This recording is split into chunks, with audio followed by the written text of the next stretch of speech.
नमस्कार, स्वागत है आप सबका दिन भर की तमाम बड़ी और अहम खबरों के साथ मैं हूं कवींद्र। शुरुआत हेडलाइन से। आईपीएल फिक्सिंग मामले में मैयप्पन और कुंद्रा पर लगा आजीवन प्रतिबंध। राजस्थान रॉयल्स और चेन्नई सुपर किंग्स पर 2 साल की पाबंदी।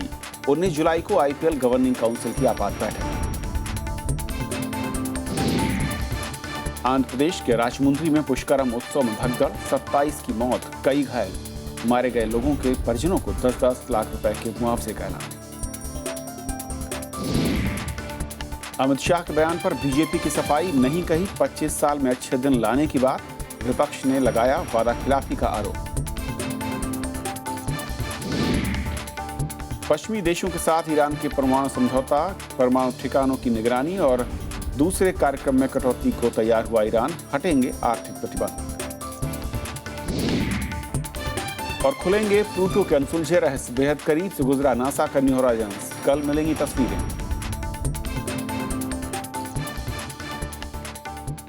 और आइए देखते हैं पहली खबर।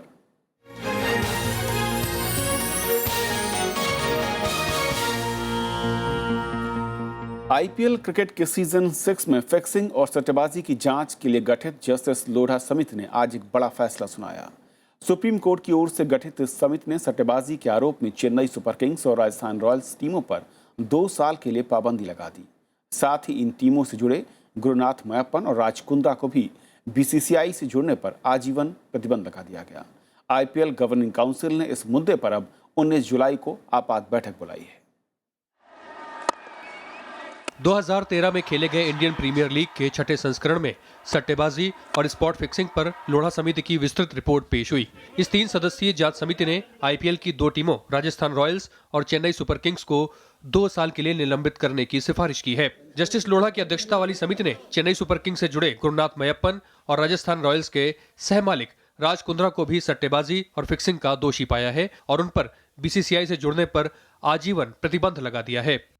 The committee proposes to impose sanction on India Cements franchisee under Section 6 Rule 4.2C of the operational rules by suspending it from the league for a period of 2 years.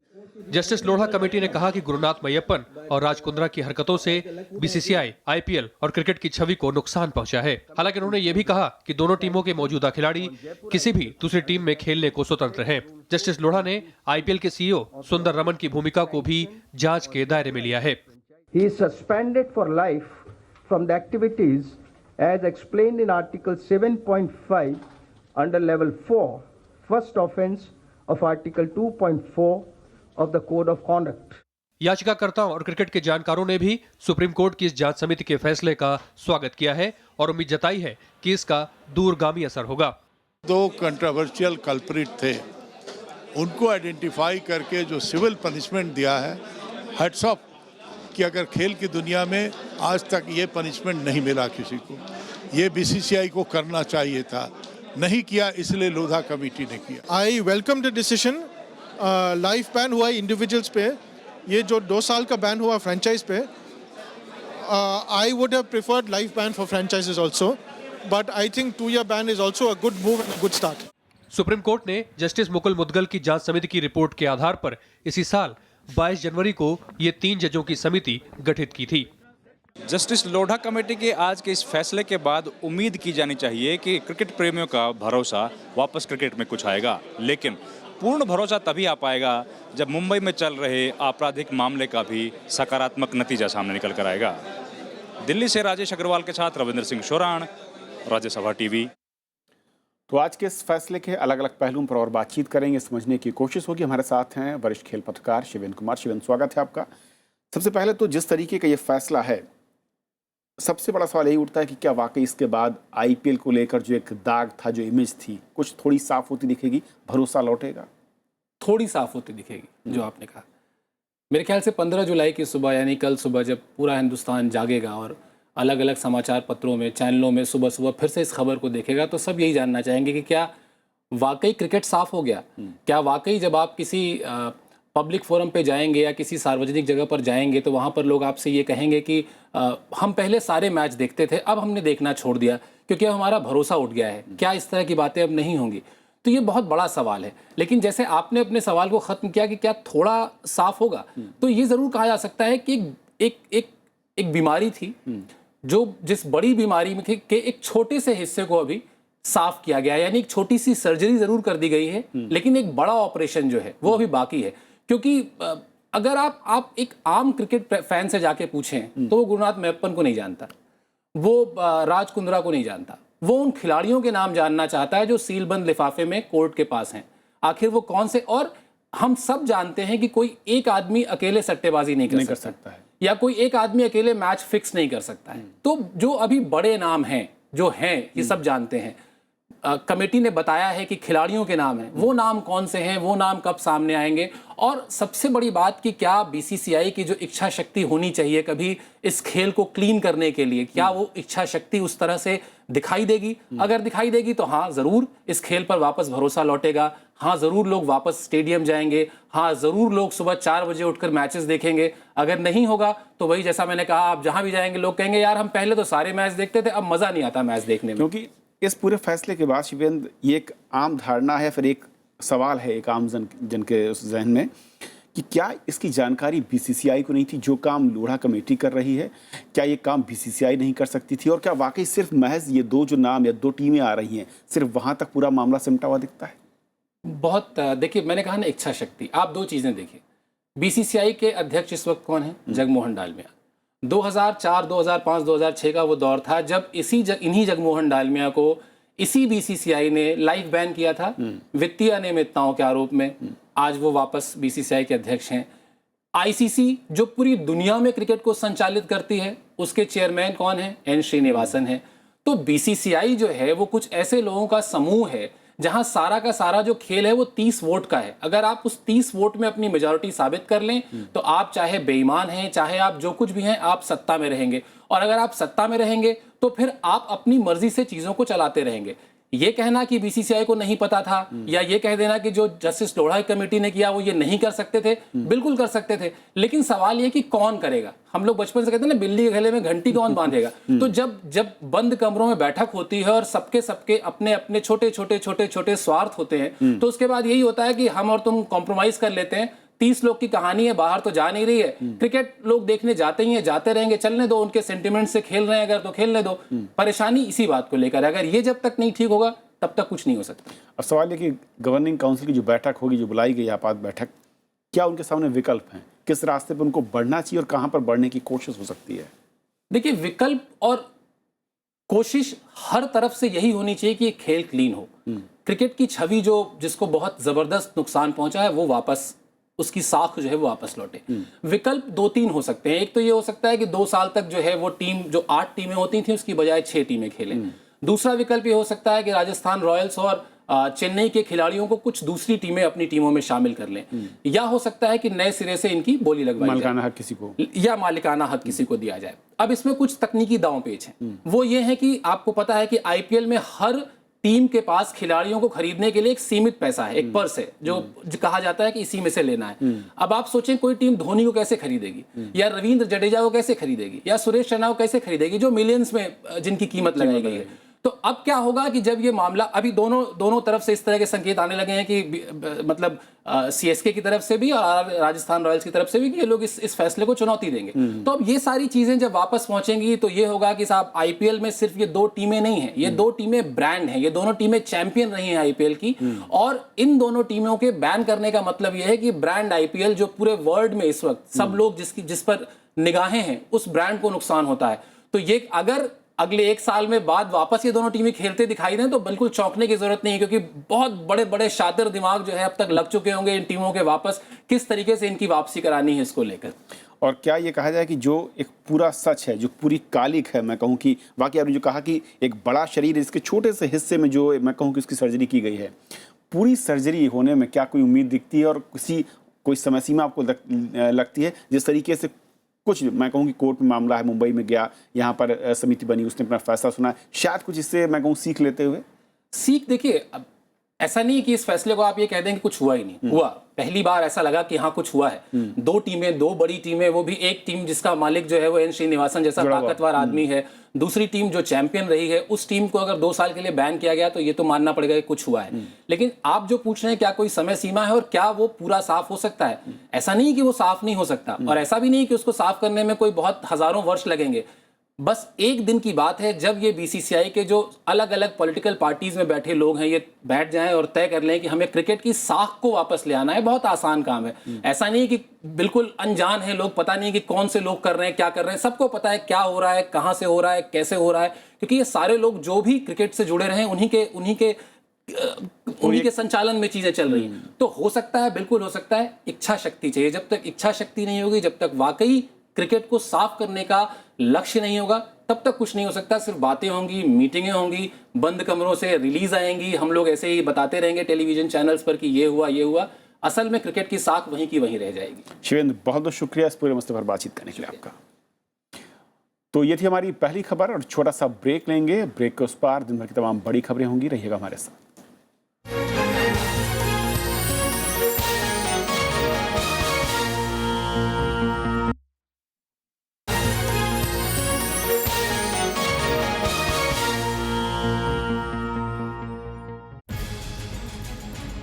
Bharat Pakistan द्विपक्षीय वार्ता पर विवाद। सरताज अजीज ने कहा, बिना कश्मीर नहीं बढ़ेगी बात। भारत का जवाब, संयुक्त बयान के आधार पर ही होगी बात। देखिए देश देशांतर, मोदी शरीफ वार्ता, आज रात 8:30 बजे।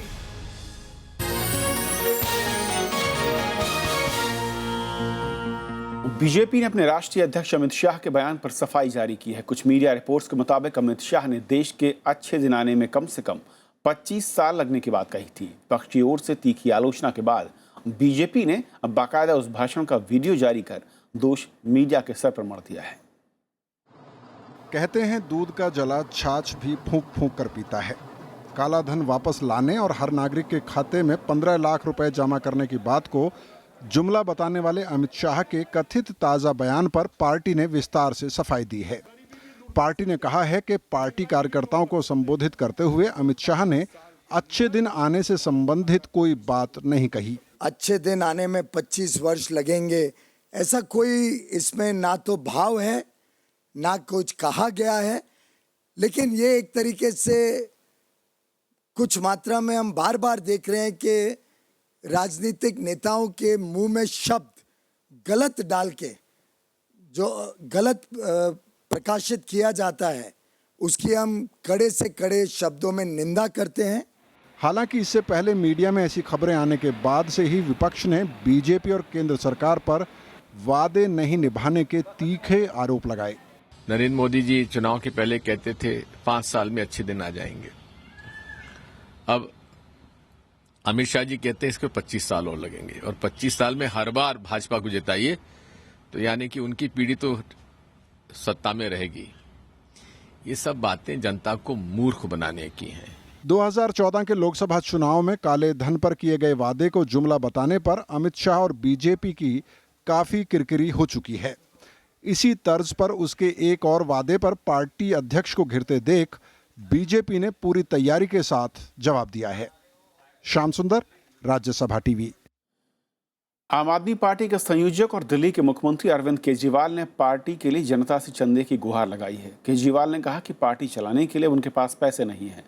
पार्टी की वेबसाइट के मुताबिक 1 नवंबर 2014 से लेकर अब तक पार्टी के पास करीब 21 करोड़ रुपए का चंदा आया, जिसमें ज़्यादातर पैसा दिल्ली चुनाव में खर्च हो गया। लेकिन विपक्ष इस मसले पर केजरीवाल को निशाने पर ले रहा है। दिल्ली में सरकार चला रही आम आदमी पार्टी के पास पार्टी चलाने के लिए पैसा नहीं है। आम आदमी पार्टी के संयोजक और दिल्ली के मुख्यमंत्री अरविंद केजरीवाल ने कहा है कि पार्टी के रोजमर्रा के कामकाज के लिए चंदे की जरूरत है। अब सरकार बनने के बाद जितना पैसा थोड़ा बहुत बचा हुआ था पार्टी के पास वो खत्म हो गया। अब हमें पार्टी चलाने के लिए भी पैसा चाहिए, आगे डे टू डे खर्चों के लिए भी पैसा चाहिए। आप ही लोगों से चंदा चाहिए, चाहे 10 रुपये दीजिएगा, लेकिन चंदा दीजिएगा जरूर। आम आदमी पार्टी की वेबसाइट के मुताबिक 1 नवंबर 2014 से लेकर अब तक पार्टी के पास 21 करोड़ से ज्यादा का चंदा आया है। इसमें से ज्यादातर राशि दिल्ली चुनावों में खर्च हो गई। 3 दिनों के चंदे पर नजर डालें तो 11 जुलाई को पार्टी के पास 709 रुपए, 12 जुलाई को 8,222 रुपए और 13 जुलाई को 3,113 रुपए का चंदा मिला। बीजेपी और कांग्रेस इसे केजरीवाल और आम आदमी पार्टी की घटती लोकप्रियता से जोड़ रहे हैं। ये दिखाता है कि अरविंद केजरीवाल जी की क्रेडिबिलिटी, अरविंद केजरीवाल जी का जो एक ऑरा था लोगों के बीच में, वो कहीं ना कहीं कम होता जा रहा है। मुझे नहीं लगता पार्टी ने कोई पुराने पैसे जो इनके जमा होंगे उसके ऊपर कोई काम किया होगा। तो खर्चा उनका पार्टी का कोई ऐसा नहीं है। और ख़ास तौर से जब वो कह रहे थे हमारी पार्टी बड़ी साधारण है, आम आदमियों की पार्टी है, हम तो साधारण तरीके से सरकार चलाएंगे, तो पैसे का इतना लालच काहे का है। आम आदमी पार्टी को चंदे के लिए जनता से सीधे अपील करनी पड़ रही है। हालांकि पार्टी को विदेशों से मिले चंदे को लेकर सवाल उठते रहे हैं। अरविंद केजरीवाल की फंडिंग के लिए की गई अपील ने ये तो साबित कर दिया कि दिल्ली की जनता को ना तो दिल्ली सरकार और ना ही आम आदमी पार्टी की सियासत अब रास आ रही है। ऐसे में केजरीवाल के लिए पार्टी का विस्तार करना तो एक बड़ी चुनौती है ही, साथ ही साथ अपनी इमेज बिल्डिंग दोबारा करना भी उनके सामने है। कैमरा पर्सन राज ठाकुर के साथ अनु दीवान, राज्यसभा टीवी, दिल्ली। बिहार के मुख्यमंत्री नीतीश कुमार ने आज दिल्ली के मुख्यमंत्री अरविंद केजरीवाल से मुलाकात की। पिछले 2 महीने में नीतीश कुमार और केजरीवाल के बीच चौथी मुलाकात थी। बिहार चुनाव के मद्देनजर इस मुलाकात को बेहद अहम माना जा रहा है। मुलाकात के बाद नीतीश कुमार ने दिल्ली को पूर्ण राज्य का दर्जा दिलाने की केजरीवाल की मांग का समर्थन किया। सदैव इस बात के हिमायती रहे हैं कि दिल्ली में अगर दिल्ली को यूनियन टेरिटरी से हटाकर एक राज्य के रूप में मान्यता दी गई है, तो पूर्ण राज्य की मान्यता मिलनी चाहिए दिल्ली को। आपराधिक मामलों और फर्जी डिग्री मामले से परेशान किए जाने के आरोप में आम आदमी पार्टी के 21 विधायकों ने आज पुलिस मुख्यालय तक गिरफ्तारी मार्च निकाला। मार्च में विधायकों के अलावा भारी संख्या में पार्टी कार्यकर्ता शामिल हुए। धोखाधड़ी और फर्जी डिग्री के मामले में आपके 2 विधायक मनोज कुमार और जितेंद्र सिंह तोमर पहले से ही जेल में है। तो वहीं दिल्ली पुलिस ने दिल्ली कैंट से विधायक कमांडर सुरेंद्र सिंह को भी गिरफ्तार करने की तैयारी कर ली है। पार्टी नेता संजय सिंह ने आरोप लगाया है कि सुरेंद्र सिंह को पुलिस गिरफ्तार कर सकती है। कमांडो सुरेंद्र तो इस मामले में विक्टिम है कि इस देश के अंदर एक फर्जी यूनिवर्सिटी चल रही थी, जिस यूनिवर्सिटी ने लाखों लोगों को फर्जी डिग्रियां बांटी, जिस यूनिवर्सिटी ने लाखों लोगों के साथ उनके जीवन के साथ खिलवाड़ किया। तो आप जो विक्टिम हैं, जो लोग इसके भुक्तभोगी हैं इस फर्जी यूनिवर्सिटी के घोटाले और कार्रवाई की, उन्हीं का कॉलर पकड़ के आप गिरफ्तार करना चाहते हैं। तो ये बात कोयला ब्लॉक आवंटन मामले में एक विशेष अदालत ने आज झारखंड के पूर्व मुख्यमंत्री मधु कोड़ा, पूर्व कोयला सचिव एस.टी. गुप्ता, झारखंड के पूर्व मुख्य सचिव अशोक कुमार बसु समेत 6 लोगों के खिलाफ भ्रष्टाचार, आपराधिक साजिश और धोखाधड़ी के आरोपों में मुकदमा चलाने का आदेश दिया। अदालत इन 9 आरोपियों के खिलाफ औपचारिक तौर पर 31 जुलाई को आरोप तय करेगी और उस दिन सभी आरोपियों को अदालत में मौजूद रहने के निर्देश दिए गए हैं।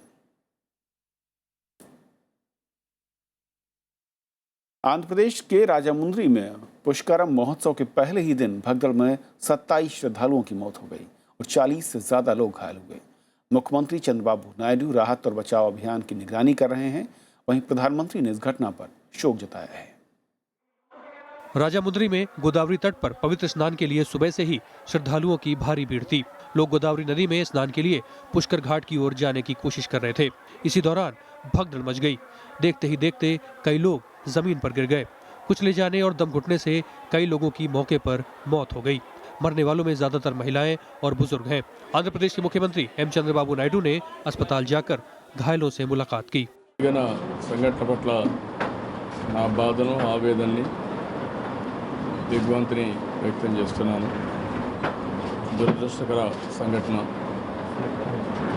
చాలా బాగా చేయాలనే ఉద్దేశంతో कांग्रेस समेत विपक्षी दलों ने पुष्करम को लेकर राज्य सरकार की तैयारियों पर सवाल उठाया है।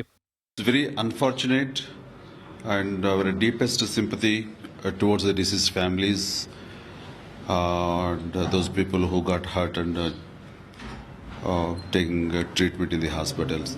And very, very unfortunate, very saddening, and it shouldn't happen. It happened because of government failure. राज्य सरकार ने मारे गए लोगों के परिजनों को 10-10 लाख रुपए की आर्थिक मदद का ऐलान किया है। प्रधानमंत्री नरेंद्र मोदी ने घटना पर शोक जताया है और मुख्यमंत्री चंद्रबाबू नायडू से इस बारे में बात की। पुष्करम कुंभ मेला की तरह नदियों के किनारे मनाया जाता है। इसमें मुख्य पवित्र स्नान की परंपरा है। 12 साल में एक बार मनाए जाने वाले गोदावरी पुष्करम को अत्यंत शुभ माना जाता है।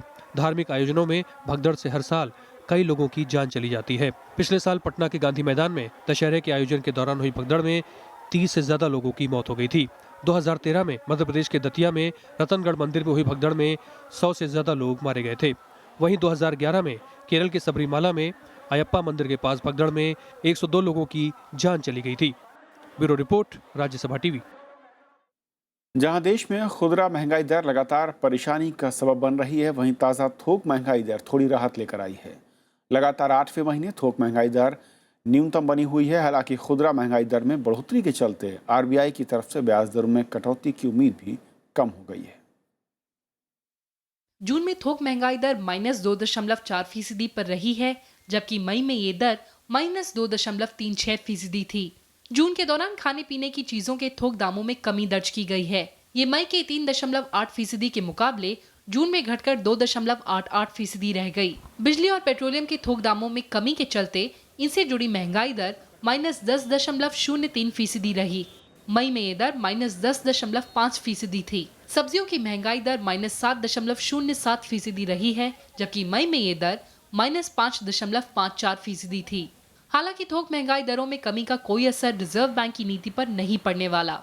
आरबीआई को वो मूव लेना चाहिए जिससे इंडस्ट्रियल और एग्रीकल्चर प्रोडक्ट्स दोनों ही बढ़ें। इसमें कोई डरने की बात नहीं है और कंजर्वेटिव थॉट से छोड़ना पड़ेगा कि अगर जरा सा महंगाई बढ़ना शुरू हुई। इधर खुदरा महंगाई दर में तेजी का रुख बना हुआ है। जानकारों का कहना है कि रिटेल में एफडीआई के जरिए इस पर काबू किया जा सकता है।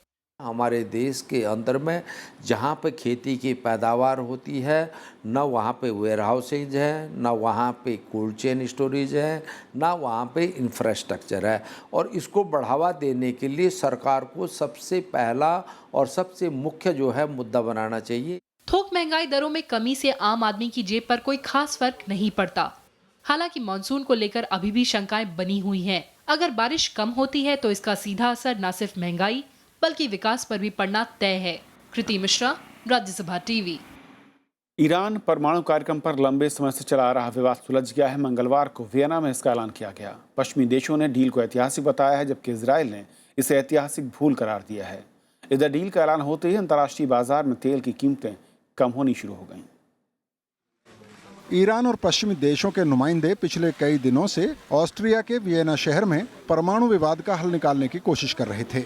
ईरान के सभी परमाणु संस्थानों को अंतर्राष्ट्रीय निगरानी के दायरे में लाने के सवाल पर मामला अटका था। ईरान अपने मिसाइल कार्यक्रम को बातचीत के दायरे में लाने की मुखालफत कर रहा था। ईरान पर लगे आर्थिक प्रतिबंधों को हटाने के तरीकों पर भी वार्ताकारों के बीच गतिरोध था। आखिर कई दौर की बातचीत के बाद ऐलान किया गया कि सभी मसले सुलझा लिए गए हैं। I believe this is a historic moment.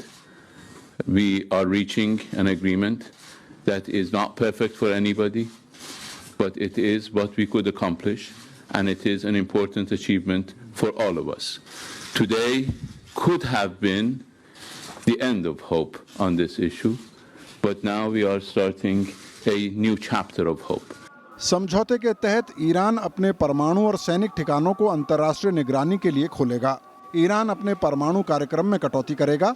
बदले में ईरान पर लगे सभी अंतर्राष्ट्रीय प्रतिबंध हटा लिए जाएंगे। It is a decision that can open the way to a new chapter in international relations and show that diplomacy, coordination, cooperation can overcome decades of tensions and confrontations. I think this is a sign of hope for the entire world, and we all know that this is very much needed in these times.